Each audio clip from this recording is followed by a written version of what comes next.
Pauline Luna inamin ng lihim na anak kay Sherwin Gatchalian. Vic Sotto na bigla. Sa isang nakakagulat na pahayag, inamin ng aktres at TV host si Pauline Luna na may lihim siyang anak sa senador na si Sherwin Gatchalian. Ang balitang ito ay agad na kumalat at naging usap-usapan sa buong bansa, lalo na't kasalukuyan siyang kasal sa komedyante at TV host si Vic Sotto.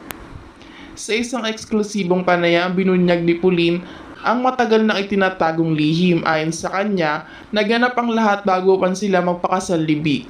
Nangyari ito noong kami pa ni Sherwin.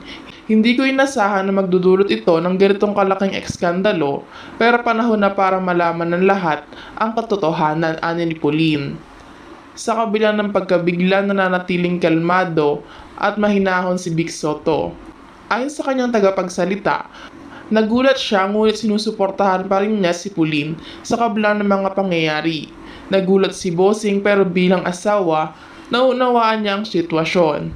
Ang mahalaga ay kung paano nila haharapin ito bilang pamilya, sabi ng tagapagsalita.